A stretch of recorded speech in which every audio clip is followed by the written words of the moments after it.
Start. Friends, આપણે લોકો આજે ભણશું સ્વાધ્યાયનો દાખલા નંબર 18. બિલીવ મી ગાઈઝ, બહુ મસ્ત દાખલો છે વાર્ષિક હિસાબનો સ્વાધ્યાયનો દાખલા નંબર 18, એટલે કે ભાગીદારી પેઢીના વાર્ષિક હિસાબનો સ્વાધ્યાયનો દાખલા નંબર 18 આપણે આજે ભણવા જઈ રહ્યા છીએ. બિલીવ મી ગાઈઝ, બહુ મસ્ત દાખલો છે. તમારો મગજ છે ને થ્રુ આઉટ આ દાખલાની અંદર ચાલુ રહેશે. તો without wasting time guys start કરીએ છીએ. સંત અને મહંત જેમ બેના પ્રમાણમાં નફો નુકસાન વેચતા એક પેઢીના ભાગીદારો છે. નફા નુકસાન ફાળવણીનું પ્રમાણ કેટલું ફ્રેન્ડ્સ છે? 3:2. 31/3/17 ના રોજના કાચા સરવાળાના હવાલા પરથી પેઢીના વાર્ષિક હિસાબો તૈયાર કરો. તમને બધાને ખબર છે કે જ્યારે વાર્ષિક હિસાબની વાત આવે ત્યારે આપણે લોકોએ બધાય ખાતા બનાવી નાખવાના. ઓકે, સૌથી પહેલા આપણે જોઈએ કે મૂડી ખાતા બનાવવા કે ચાલુ ખાતા બનાવવા. તો અહીંયા ખાલી મૂડી જ આપી છે, તો આપણે કયા ખાતા બનાવશું? મૂડી ખાતા. તમને બધાને ખબર છે ફ્રેન્ડ્સ કે દાખલાને વર્ષ પૂરું થાય છે 31/3/17, તો ચાલુ ક્યારે થયું હોય? 1/4/16. દાખલાની શરૂઆત ઓલવેઝ આપણે લોકો ક્યાંથી કરી છે? મૂડી લખીને. અને મૂડી ઓલવેઝ કેવી હોય ફ્રેન્ડ્સ? જમા. તો ચાલો મૂડી ખાતે જમા બાજુ લખી નાખીએ. તારીખ 1/4/2016. બાકી આગળ લાવ્યા. સંતની કેટલી હતી ફ્રેન્ડ્સ? 80,000 અને મહંતની માંડો 9. હવે તો બધું આ તો બહુ ખાઈ ગયું હોય ને. એના પછી ઉધાર બાજુ આપણે શું લખશું ફ્રેન્ડ્સ? ઉપાડ. તારીખ 31/3/17. ઉપાડ ખાતે સંતનો કેટલો છે જોઈએ? ઉધાર બાજુમાં જો સંતનો ઉપાડ છે 7,000, મહંતભાઈ નો ઉપાડ 3,000. ના ઓકે માય ડિયર ફ્રેન્ડ્સ, આ પણ ઈઝી હતું. ઓકે, હવે આપણે લોકો શું કરશું? તો કે હવે આપણે લોકો હવાલાને પહેલા જોશું. હવાલાને પહેલા જોવાનો ફાયદો એ છે કે આપણો દાખલો છે ને ઘાયગા પૂરો થાય. બાકી ઓલા ટીક કરાવે અને ઘણા ટીચરને તમે જોયા હોય એ પેલા ટીક કરાવે ને, હા પેલા હવાલા ટીક કરાવે, પછી તો કે કાચું સરું લગાવે, પછી તો કે પાછું આપણે વાંચવા જવાનું. બીએ ની અંદર એક ટોપિક આવે છે ટાઈમ એન્ડ મોશન સ્ટડી, એટલે કે જેમ જેમ તમે લોકો કામ કરતા જાઓ ને એમ તમે શીખતા જાશો કે હવે સમય તમારો ઓછો બગડે છે. તો આપણે લોકો એવું કરીએ કે ભાઈ આપણો ટાઈમ ઓછો બગડે. આપણી પાસે 15 મિનિટ મેક્સિમમ છે આ દાખલો ગણવા માટે. તો આપણે કઈ રીતે એવું કરીએ કે મેક્સિમમ 15 મિનિટ અંદર આ દાખલો ગણાઈ જાય? તો એના બધા સ્ટેપ્સ છે કે સૌથી પહેલા દાખલાની શરૂઆત ઓલવેઝ ક્યાંથી કરી દેવાની? મૂડી, ઉપાડ અને પછી ડાયરેક્ટ હવાલા. કોઈ નંબર દેવાની જરૂર નથી. તમે લોકો હવે તો એટલા બધા મોટા થઈ ગયા છો કે કદાચ કાચું સર્વે જોવો તો તમે લોકોને આઈડિયા આવી જ જાય કે આને રિલેટેડ કયો હવાલો છે friends. Okay, so without wasting time we are going to start આ સમ્સ. પહેલો હવાલો 31/3/17 ના રોજનો માલ સ્ટોક કેટલો છે? 85,500. હવે મારે તમને પૂછવાની પણ જરૂર નથી કે આખર સ્ટોકની એન્ટ્રી ક્યાં આવે. તો કે પહેલી એન્ટ્રી આવે વેપાર ખાતે જમા બાજુ, આખર માલ સ્ટોક 85,500. આટલું થયું ફ્રેન્ડ્સ. બીજું આખર માલ સ્ટોક ધંધાની મિલકત, ને મિલકત લખાય મિલકત લેણા બાજુ. લખો મિલકત લેણા બાજુ ફ્રેન્ડ્સ. આખર માલ સ્ટોક 85,500. હાલો, આમાં કોઈને ડાઉટ હોય તો મને કહો. છે ક્લિયર? બધાને ક્લિયર ને ફ્રેન્ડ્સ? બધાને ઓકે. એના પછીનો બીજો હવાલો પ્લાન્ટ યંત્ર પર 15%. હવે આ આપણો મહત્વનો ટોપિક બનવાનો છે. અહીંયા પ્લાન્ટ યંત્ર પર ઘસારો કેટલા ટકા છે ફ્રેન્ડ્સ? 15%. 3 સ્ટાર આપજો પેલા તો. અને એની જે પણ કંઈ આપણે એન્ટ્રી કરશું ને ફ્રેન્ડ્સ એને પણ 3 સ્ટાર આપવાની છે, અથવા હાઇલાઇટર હોય તો એને હાઇલાઇટ કરવાનું છે. ઓકે ફ્રેન્ડ્સ, પ્લાન્ટ યંત્ર પર 15% ઘસારો. હવે જો હું તમને શું સમજાવવા માંગુ છું સમજો. પેલા પ્લાન્ટ યંત્રો એક અહીંયા છે, બીજા પ્લાન્ટ યંત્રનો વધારો અહીંયા છે, અને સામે પ્લાન્ટ યંત્રનું વેચાણ અહીંયા છે. 3 વસ્તુ છે. ત્રણેય વસ્તુઓનો આપણે લોકોએ ફ્રેન્ડ્સ ઉપયોગ કરી અને પછી આપણે લોકોએ શું ગણવાનો છે? આનો ઘસારો ગણવાનો છે. આટલું ક્લિયર થયું? કઈ રીતના કરું છું જોજો. સૌથી પહેલા પ્લાન્ટ યંત્રની કોઈ તારીખ નથી. પેલા શરૂઆતમાં જોઈએ પ્લાન્ટ યંત્ર 1/4/16 માં કેટલા છે? 33,300. હવે જુઓ સામે પ્લાન્ટ યંત્રનું વેચાણ છે. ક્યારે વેચાણ કર્યું? 1/4/16 માં. એટલે વર્ષની શરૂઆત થઈ, પ્લાન્ટ યંત્રનું વેચાણ કરી નાખ્યું પહેલે જ દિવસે. તો એનો મતલબ એવો છે કે આજે 33,300 હતા ને એમાંથી આ પ્લાન્ટ યંત્રો વેચાય છે પહેલે જ દિવસે. પણ મહત્વની વાત એ છે કે 1/4/16 ના રોજ એની ચોપડે કિંમત કેટલી હતી? 6,900. પણ વેચા કેટલામાં? 4,800. હતા 6,900 ના, વેચા 4,800 માં. તો 2,100 રૂપિયાનું શું થયું? ખોટ અથવા તો નુકસાન. સમજાય કે નહીં સમજાય મારી વાત? વર્કિંગ કરવી તો કરતું જવાય, શરમાવાય નહીં બેટા, હે ને? वर सर्किंग नोट करना कहीं में शरम रखाय नहीं एक खाવું એક પીવું ને એક ભણવું શરમ રાખવાની નહીં એટલે પીવામાં એટલે પાણીની ની વાત કરું છું બેટા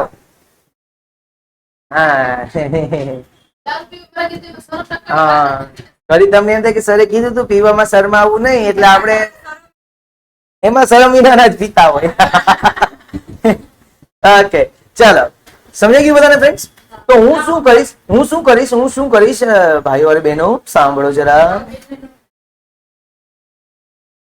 સૌથી પહેલા સમજો પ્લાન્ટ યંત્રો મિલકત લેણા બાજુ લખું છું 1,416 કેટલા હતા 33,300 એટલા હતા માઇનસ વેચાણ પણ કાઉન્સમાં મેં તમને દર વખતે લખીને આપ્યું છે કઈ કિંમત લેવાની હોય ચોપડે કિંમત અહીંયા જે તમે માઇનસ કરો છો એ ઓલવેઝ કઈ કિંમત હોય ઓરિજિનલ કિંમત એટલે કે ચોપડે કિંમત કેટલા 6,900 એટલે હવે કેટલા બચ્યા 33,300 માઇનસ 6,900 33,300 માઇનસ 6,900 26,400 આટલું થયું બધાને 6,900 ના હતા 4800 માં વેચ્યા તો 2100 નું નુકસાન ક્યાં લખાય નફા નુકસાન ખાતે ઉધાર બાજુ તો નફા નુકસાન ખાતામાં ઉધાર બાજુ હું લખું છું ફ્રેન્ડ્સ શું તો કે પ્લાન્ટ ને યંત્રો વેચાણનું નુકસાન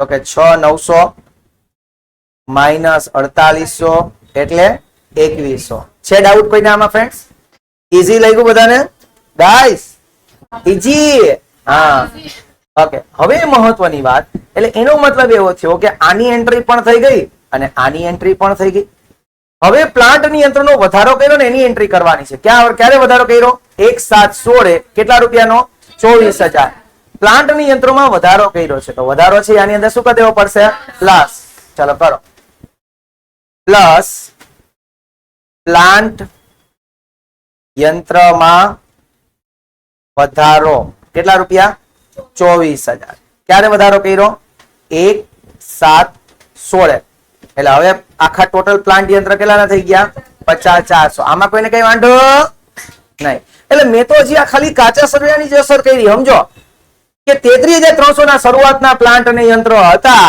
સામે કાચા સરવૈયામાં જમા બાજુ આપ્યા કે પ્લાન્ટ અને યંત્રનું વેચાણ 4800 રૂપિયા જેની ચોપડે કિંમત કેટલી હતી 6,900 એટલે મેં અહીંથી ચોપડે કિંમત 6,900 માઇનસ કરી નાખી એટલે 6,900 જેની ચોપડે કિંમત હતી એ વેચ્યું આપણે 4800 માં તો 2100 નું આપણને થયું નુકસાન અને નુકસાન છે એ નફા નુકસાન ખાતે ઉધાર બાજુ ક્લિયર એ હજી મેં કહ્યું પ્લસ પ્લાન્ટ ની યંત્રો પાછા લીધા હતા કેટલા લીધા 24,000 ના ક્યારે લીધા 1,716 તો એ મેં પાછા પ્લસ કરી દીધા થઈ ગયું ઈજી ઓકે હવે ઓલા એમ કીધું કે આની ઉપર 15% ઘસારો ગણવાનો શું ગણવાનો છે ઘસારો એ તો હંમેશા માઇનસ હોય ને માઇનસ ઘસારો 15% ચાલો આનો જે આન્સર સાચો આપશે ને મારા તરફથી 20 રૂપિયા વાળી એક ડેરી મિલ્ક કન્ફર્મ આજના દીમાં આજે જ અભી હાલો કરો મગજ લડાવો કેટલા હાલો એક જવાબ છે 75-60 કેટલા હાલો કરો 20 રૂપિયાની ડેરી મિલ્ક નો સવાલ છે મારે યાર 56-70 બીજો આન્સર 56-70 ત્રીજો આન્સર હાલો 56-70 ઓકે 46-35 ત્રીજો જવાબ 46-35 મિત્રો એ મગજ લડાવો અરે નવો આન્સર 50-40 અરે હમણાં જે લોજિક કેવા આપણને આન્સર ના દેશે 10-35 પાંચમો 10-35 પછી ટ્રાય કરો એ ખ્યાતિ મિસ ખ્યાતિ પ્લીઝ લેટ યુ ટ્રાય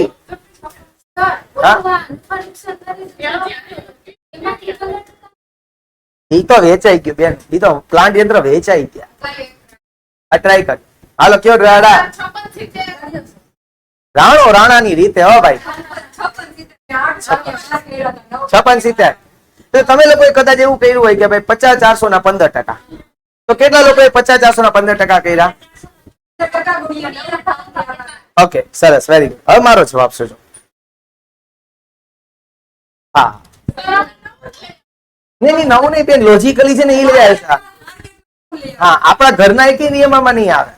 જો હું તમને એમ કહું કે બે પ્લાન્ટ યંત્ર છે, એક આ જે શરૂઆતમાં હતા ઈ, અને બીજા આ જે વધાર્યા છે ઈ. હાલો હવે ઈ મેં કહી દીધું ને, હજી ગોતો 11,500. હાલો હજી મેં તમને હિન્ટ આપી ને, હજી કરી શકો. હાલો ચાલો, આ 2 મિનિટ લઈ લે, 3 મિનિટ લઈ લે, 5 મિનિટ.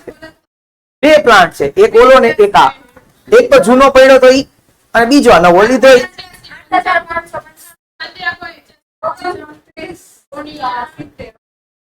29,70 પછી 86,40 85,95 પછી 65 86,40 7,560. હાલો 64,46. એટલે આઠે ગઠે નથી મારતા ને, એક આગળ બગલ બંગે બુના સીધા બે પૂરે છે, એવું નથી ને? જો હું કરવા હવે મેં તમને હિન્ટ આપી તો તમે સમજ્યા નહીં કન્યાઓ. તો જો હું એમ કહું શરૂઆતમાં, હું ઘસાડો ગણું શરૂઆતમાં. તમે અહીંયા કદાચ તમને જગ્યા ન હોય તો તમે નીચે નોટ્સ તરીકે તમે અહીંયા લખજો કે શરૂઆતમાં તમારી પાસે યંત્રો કેટલાના હતા? 33,300. અને શરૂઆતમાં તમે 6,900 ના વેચી નાખ્યા ને, તો શરૂઆતના તમારી પાસે યંત્ર નંબર 1 છે, એની કિંમત કેટલી છે? 26,400. એના ઉપર આખા વર્ષનો ઘસારો લાગે 15%. એટલે કેટલા આવ્યા? 39. પહેલું પૂરું, પ્લાન્ટ 1 પૂરો, પ્લસ તમે જે વધારો કર્યો છે એના ઉપર આપણે ઘસારો, વધારો કેટલાનો કર્યો તો? 24,000. ઘસારાનો દર કેટલા? 15%. ક્યારે લીધી? એક સાથે લીધું. 7, 8, 9, 10, 11, 12 ને 1, 2, 3, 9 મહિના. એટલે આજે 24,000 છે, એના ઉપર કેટલા મહિનાનો ઘસારો લાગે? 9 મહિના. એટલે એનો ટોટલ કરો તો કેટલો થાય? 2700. આ બે નો ટોટલ 3,960 વત્તા 2700 એટલે કેટલા? એટલે ઘસારો આવે 6,660 રૂપિયા. એટલે 50,400 માઇનસ 6,660 કેટલા રૂપિયા થયા? 100 માઇનસ 6,660 કેટલા રૂપિયા? નો જોઈ 43. હવે સમજા, શરૂઆતમાં તમારી પાસે 33,300 નહોતું તો શરૂઆતમાં તમે 6,900 નું તો વેચી નાખ્યું છે. એટલે એનો મતલબ કે તમારી પાસે 26,400 નું જે યંત્ર પહેલું પડ્યું ને એના ઉપર તો આખા વર્ષનો ઘસારો લાગશે 1,416 થી 31,317 સુધીનો. એટલે એના ઉપર મેં 15% પૂરેપૂરો લીધો. બીજું મેં પ્લાન્ટ લીધું છે 1/7/16 ના રોજ, અને એ મેં કેટલા મહિના વાપર્યું?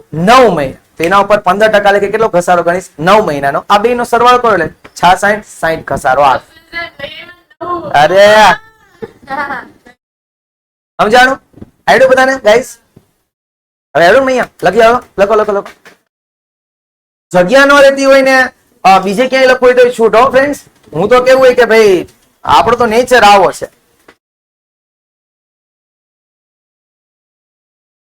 આ લખ્યું લખજે હો બેટા, પછી નહીં મળે ક્યાંય. હા જોઈ લે. હાલો વર્કિંગ કરી લેજો ફ્રેન્ડ્સ. જ્યારે જ્યારે તમે લોકો દાખલા ગણશો ત્યારે વર્કિંગ નોટની જરૂર છે. અને ટેક્સ્ટ બુક ની અંદર આઈ થિંક આજે વર્કિંગ નોટ તમને થોડીક આમ ટ્વિસ્ટેડ કરીને આપી હશે નવનીત માનેમાં, તો ઇઝીલી શીખવાડી છે મેં. તો મજા કરો. મારા રાજમાં બેટા વિશાલ મામાની ઘરે મામા બનાવી દીધા, ભાઈ ની બદલે. અરે છોકરાને મામા કે તો બરોબર છે. ઓમ મામા નથી બનાવતી ને.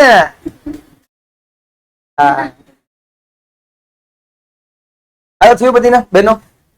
હા બીજી હશે. Very good. હાલો બીજી હશે ક્યાં લખશો? ખોટું. જનરલી એ જમાબાજી તો હોય નહીં મારે. જો નફા નુકસાનમાં કાંઈ ન કીધું હોત ને તો પ્લાન્ટ યંત્રનો ઘસારો નફા નુકસાનમાં ઉધાર જ થાય. પણ એક અહીંયા ટ્વિસ્ટ એવું આવ્યું, જયારે મેં તમે લોકોને આ પ્લાન્ટ અને યંત્રની વાત કરતો હતો ને, ઘસારાનો ટોપિક શીખવાડતો હતો, જ્યારે પ્લાન્ટ અને યંત્રની વાત કરતો હતો ત્યારે મેં એમ કીધું હતું કે જ્યારે જ્યારે તમને દાખલામાં ફેક્ટરી કે કારખાના એવો શબ્દ આવે તો એનો મતલબ એવો થયો કે તમારી પાસે ઉત્પાદન કરતો યુનિટ છે. અને ઉત્પાદન કરતો યુનિટ એટલે કે તમારી પાસે પ્લાન્ટ અને યંત્ર હોય તો ઓબ્વિયસ વાત છે ઉત્પાદન જ થતું હોય પ્લાન્ટ અને યંત્રમાંથી. તો તો ઉત્પાદન થતું તો ઉત્પાદનને લગતો ખર્ચ છે અને ઉત્પાદનને લગતો ખર્ચ ક્યાં આવે? વેપાર ખાતે ઉધાર થાય. ક્યાં થાય? વેપાર ખાતે. એટલે કે પ્લાન્ટ અને યંત્રનો ઘસારો આપણે લોકો ક્યાં ઉધાર કરશું ફ્રેન્ડ્સ? વેપાર ખાતે પ્લાન્ટ યંત્રોનો ઘસારો 6660 રૂપિયા. આવડું? ફેક્ટરી હોવાથી કાઉન્સમાં લખવું હોય ને તો લખી નાખજો, એટલે યાદ રહીએ કે ફેક્ટરી કારખાના શબ્દ હોવાથી જનરલી નફા નુકસાનમાં ઉધાર થાય. જો કાચા સમયમાં આપ્યું હોય ફેક્ટરીનું મકાન કાઉન્સ કરીને ઉત્પાદક મજૂરી કાઉન્સમાં લખ્યું હોય ફેક્ટરી કારખાનું, પણ આપણે સમજવાનું હોય ને કે કારખાનું છે તો એનો મતલબ કે કારખાનામાં જ પ્લાન્ટ યંત્રો હોય ને, બરોબર છે? અને પ્લાન્ટ યંત્રમાંથી જ ઉત્પાદન થતું હોય. સમજાઈ ગયા? કારખાનામાં શું થતું હોય? એ વસ્તુ લઈને વેચતા ન હોય, કારખાનામાં ઉત્પાદન કરતા હોય ને ઉત્પાદન કઈ હાથે રીતે ન થતું હોય, પ્લાન્ટ યંત્રોથી જ થતું હોય ઉત્પાદન, તો જ એ ફેક્ટરી છે. હે ને? સમજાય? એમ લોજિક મારવાનો હોય ઘણા. ચાલો આવ્યું બધાને? આઈ થિંક ઈઝી હતો. હવે ફર્નિચર ફિટિંગ પર કેટલા ટકા ઘસારો ગણવાનો છે? 7.5%. ચાલો ફર્નિચર ફિટિંગ કેટલાના છે? 2560 લખો. લો ફર્નિચર ફિટિંગ મિલકત લેણા બાજુ ફર્નિચર ફિટિંગ્સ કેટલા છે? 2560 માઇનસ ઘસારો કેટલા ટકા છે? 7.5%. એટલે કેટલા થયા? 192 ને 12 કેટલા નીકળશે? 2368. ફર્નિચર ફિટિંગ ફર્નિચર હોય ક્યાં? ઓફિસમાં હોય, કારખાનામાં હોય નહીં. તો ઓફિસમાં હોય તો આનો ઘસારો ક્યાં લખાય? નફા નુકસાન ખાતે ઉધાર બાજુ. Very nice. આનો ઘસારો ક્યાં લખાય? નફા નુકસાન ખાતે ઉધાર બાજુ. ફર્નિચર ફિટિંગ્સ પર ઘસારો. તો બીજો એક પ્રશ્ન તમને ઈ નો થયો ફ્રેન્ડ્સ કે સાહેબ તો પ્લાન્ટ અને યંત્રનું નુકસાન છે એ ક્યાં લખ્યું? હા, એ નુકસાન છે, એ ખર્ચ નથી. હવે નુકસાન છે એટલે નફા નુકસાનમાં ઉધાર સ્પેસિફિકલી કીધું છે કે ગમે રીતે નુકસાન જાય નફા નુકસાનમાં ઉધાર જ કરવાનો. બરોબર? નિકલ જા મેરી જિંદગી સે. જાણો આઈ થિંક બીજો વાળો ઈઝી હતો. દેવાદાર પર 2000 ઘાલખાત અનામત રાખવાની. ચલો જોઈ લઈએ કે જ્યારે એવા કોઈ હવાલા નથી કે જેને અસર કરતા હોય. નથી. ચાલો 2000 ઘાલખાત અનામત રાખવાની છે. દેવાદારો કેટલા નહીં પાસે ફ્રેન્ડ્સ? 64,940 લખો. ચાલો મિલકત લેના બાજુ દેવાદારો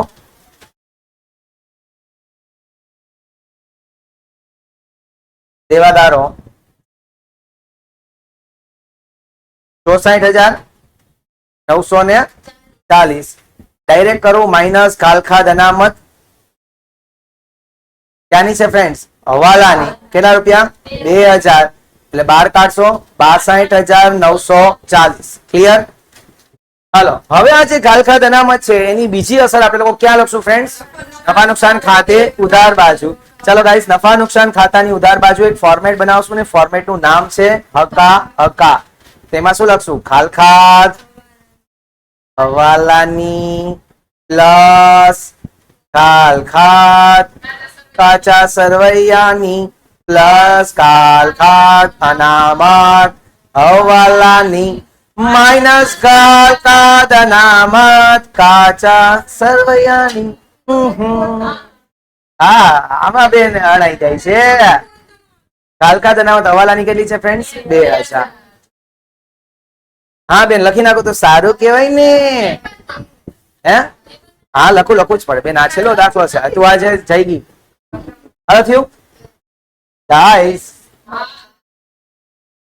જે તમે ગાવ છો ને બેન એ બહુ સારું છે. ભાગીદારની મૂડી ઉપર કેટલા ટકા વ્યાજ ગણવાનું છે ગાઈસ? 6%. હવે આ તો બહુ જૂનો જ આપણો થઈ ગયો ભાઈ. મૂડી ઉપર વ્યાજ ક્યાં લખશો? નફા નુકસાન ફાળવણી ખાતે ઉધાર બાજુ લખો. મૂડી પર વ્યાજ કેટલા ટકા છે? 6%. ઓય ઉંદેડિયું અહીંયા ધ્યાન દો. મૂડી પર વ્યાજ કેટલા ટકા?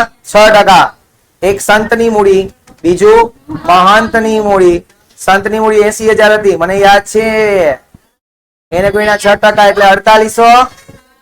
મહંતની મૂડી 40,000, એને ગુણ્યા 6%, 2400. હે ને?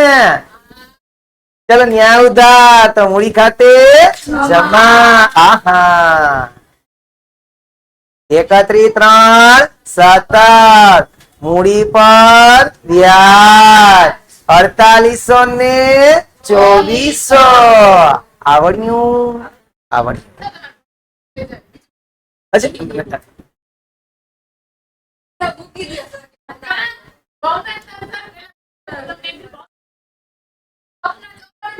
નહીં જાવું છે આપણે. વાત થઈ ગઈ હતી 5 વાર થઈ ગઈ તે કોઈ સાંભળ્યું નથી કે આપણે હવે હાથો માટે પછી શક્ય હા નહીં. ખટારો બેન, રિક્ષા આપણે રિક્ષામાં જવાનું, બસમાં ન જવાનું, રિક્ષા. ચૂકવવાના બાકી ખર્ચા. હવે જો એક એન્ટ્રી બધાને ખબર પડે કે ચૂકવવાના બાકી ખર્ચા છે એ ધંધાનું શું કહેવાય? દેવ. અને દેવ ક્યાં લખાય? મૂડી દેવા. એટલે એક એન્ટ્રી પહેલા તો હું જીકી દઉં, બરોબર? એટલે બીજું કઈ લાંબુ વિચારતો. પુષ્ટિ બહુ હોશિયાર. પુષ્ટિ ચૂકવવા બાકી ખર્ચા હેડિંગ લખી નાખો. ચૂકવવા બાકી ખર્ચા અને એની અંડરમાં શું શું ચૂકવવાનું બાકી છે સૌથી પહેલા? એટલે ધીરે ધીરે બોલ ને એટલે મને સંભળાય બેન. તો હું એ લખું ઉત્પાદક મજૂરી. કેટલા રૂપિયા? 700. બીજું જાહેરાત ખર્ચ કેટલા? પછી ઓફિસ પગાર કેટલા? પછી ટેકનિકલ ખર્ચા કેટલા? 320. પછી 7. હાલો હવે આ તો ચૂકવવાના બાકી છે એ વાત થઈ. તો તમને લોકોને જે કાચા સમયમાં પૈસા કેવા પાસે ચૂકવેલ, કેવા પાસે ચૂકવેલ. તો હવે ન્યા જોઈએ છે. સૌથી પહેલા ઉત્પાદક મજૂરી ક્યાં આવે? Very nice. ઉત્પાદક મજૂરી ક્યાં આવશે? વેપાર ખાતે ઉધાર બાજુ. ચાલો ફ્રેન્ડ્સ વેપાર ખાતાની ઉધાર બાજુમાં અંદરની કોલમમાં લખી નાખીએ ઉત્પાદક મજૂરી કે જે કાચા સરવૈયામાં આઈપી છે. કેટલા રૂપિયા કાચા સરવૈયામાં આઈપી? 45,272 પ્લસ ચૂકવવા બાકી કેટલી? 784. ટોટલ કેટલી થઈ? 46,056. પેલું કામ પૂરું ફ્રેન્ડ્સ. આવડું બધાને? એટલે અહીંયા તમને જો એક ખબર પડી કે ચૂકવવા બાકી હોય ને એટલે એક એન્ટ્રીની મૂડી દેવા બાજુ જાય ને બીજી એન્ટ્રી જે તે ખર્ચમાં શું કરવાનું હોય? પ્લસ. બરોબર. હવે તમે ડિસાઈડ કરવાનું કે વેપારમાં ઉધાર કરવા છે કે નફા નુકસાન. ઉત્પાદનને લગતા હોય કે માલની ખરીદીને લગતા હોય તો વેપારમાં ઉધાર થાય અને અન્ય કોઈ લગતા હોય તો ક્યાં ઉધાર થાય? નફા નુકસાન ખાતે. Now okay with this my dear friends? Okay, thank you મગરમચ્છ. હાલો એના પછી આગળ બીજું શું છે? જાહેરાત ખર્ચ. જાહેરાતનો ખર્ચ ક્યાં ઉધાર થાય? નફા નુકસાન ખાતે. ચાલો તો નફા નુકસાન ખાતે ઉધાર બાજુ અંદરની કોલમમાં લખો જાહેરાત ખર્ચ. કેટલા રૂપિયા છે? 13,248. તો નફા નુકસાનમાં કાચા સરવૈયામાં જે આપ્યું છે એ આપણે પેલા લખીએ છીએ 13,248. ચૂકવવા બાકી છે ને શું કરી દઈશું ફ્રેન્ડ્સ? પ્લસ ચૂકવવા બાકી કેટલા રૂપિયા? 312. એટલે ટોટલ 13,560. ક્લિયર બધાને? ઈઝી. હાલો એના પછી ત્રીજો શું છે? ઓફિસ પગાર. ક્યાં લખાય? એ અહીંયા જોઈ નફા નુકસાનમાં ઉધાર બાજુ હોય. ઓફિસ પગાર કાચા સરવૈયામાં કેટલાનો આપ્યો છે? 87,80. ચૂકવેલો હોય. ચૂકવવા બાકી હોય ને શું કરી દેવાનો? પ્લસ ચૂકવવા બાકી કેટલા રૂપિયા? 400. બાર કાઢો કેટલા? 91,80. આવડું? હાલો એના પછી આગળ ટેકનિકલ ખર્ચા ક્યાં હોય? હવે હું પેલા હું સમજાવું કે ટેકનિકલ એટલે હું તો કે માનો કે મારા પ્લાન્ટ અને યંત્ર છે એ બગડી જાય અથવા પ્લાન્ટ અને યંત્રને મારે ચલાવવા હોય તો એના માટે મારે એન્જિનિયરની જરૂર પડે, ગ્રીસ, ઓઇલ એની જરૂર પડે, નાના નાના સ્પેર પાર્ટની જરૂર પડે. તો આ બધા જે ખર્ચા છે ને ટેકનિકલ ખર્ચા છે. એને કેને લગતા છે? ઓલા પ્લાન્ટ અને યંત્રને લગતા છે. તો પ્લાન્ટ અને યંત્રો ક્યાં હોય? કારખાના. તો આ કારખાનાને લગતો ખર્ચ થયો, અને કારખાનાને લગતા ખર્ચા બધાય ક્યાં હોય? વેપાર ખાતે. એટલે યાદ ન રહે તો લખી લેજો કે ટેકનિકલ ખર્ચા વેપાર ખાતે ઉધાર બાજુ આવે. આવે? લખો વેપાર ખાતાની ઉધાર બાજુ ટેકનિકલ ખર્ચા કાચા શ્રમ. મારે જગ્યા નીચે ઓછી હતી એટલે કાચા શ્રમમાં કેટલા નહીં પાસે 320, અને ચૂકવવા બાકી એમાં શું કરી દઈએ? પ્લસ ચૂકવવા બાકી કેટલા? બેન હું તો મન તો જે પ્રમાણે આદેશ મળ્યો એ પ્રમાણે નિકલ જા મેરી જિંદગી છે. સમજાણો? આવ્યા બધા એવા ઈઝી હતા. એક ઓલો પ્લાન્ટ ની યંત્રનો આઈ ટ્રાઈડ અ લોટ કે તમે લોકો એને ઈઝીલી સમજી શકો, અને આઈ થિંક કે તમે લોકોને ઈઝી લાગ્યું જ હશે. બાકી આ હવાલામાં કોઈ અહીંયા કઈ દમ એવા બધા છે નહીં ફ્રેન્ડ્સ. ચલો બાકીની બધી એન્ટ્રીઓ જોતા જાય ગાઈસ. બોલતા જાઓ કે હું જોતો જાઉં બોલતા જાઉં. દેવાદારો આવી ગયા છે, જાહેરાત ખર્ચ થઈ ગયું, રોકડ અને સિલક અને બેંક ઉધાર બાજુ જે આપી છે ક્યાં લખશો? મિલકત લેણા બાજુ. ચલો લખીએ મિલકત લેણા બાજુ, રોકડ સિલક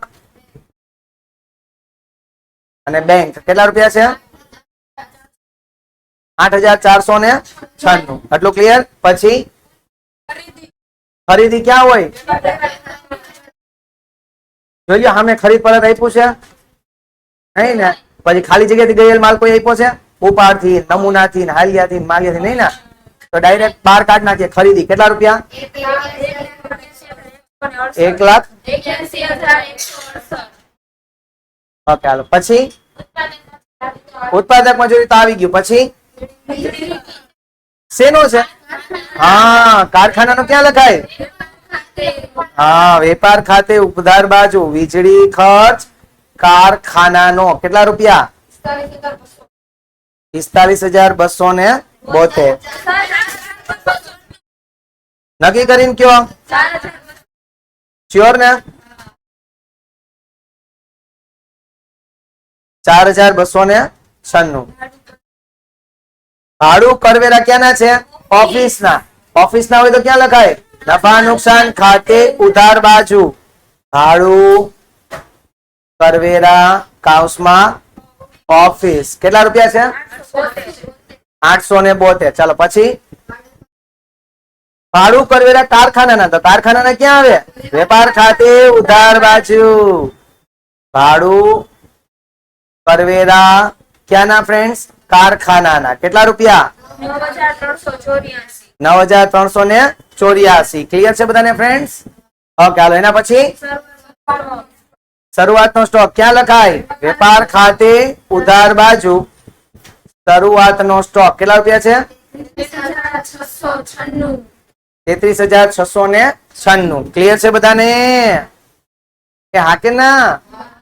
હાલો પછી ફેક્ટરી ના ખર્ચા ક્યાં લખાય? વેપાર ખાતે ઉધાર બાજુ. ફેક્ટરી એટલે કારખાનું હે ને? ઇંગ્લિશ નામ આપ્યું એને, હોય ને ઇંગ્લિશ? હા કારખાનાનું એમ જ કહું, બીજું શું હોય બેન? 1780. ઓફિસ ના ખર્ચા આપેલ વટાવ. આપેલ વટાવ ક્યાં લખશો? નફા નુકસાન માં ઉધાર બાજુ આપેલ વટાવ કેટલા રૂપિયા?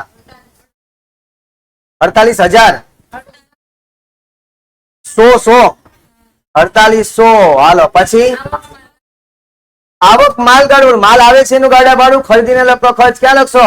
વેપાર ખાતે ઉધાર બાજુ લખો આવક માલ ગાંડા ભાડું 1700. હાલો પછી કાલખાત ફોર્મેટ નું છે ને આપણે અતાતાની કાલખાત કાચા શ્રેણી કેટલા રૂપિયા? 836. આપણું ફોર્મેટ છે અકાકા નું, એની અંદર લખશું ગાલખાત કાચા શ્રેણી 836. હાલો પછી ઓફિસ ખર્ચા ક્યાં લખશો? નફા નુકસાન ખાતે ઉધાર બાજુ લખો ઓફિસ ખર્ચા કેટલા રૂપિયા?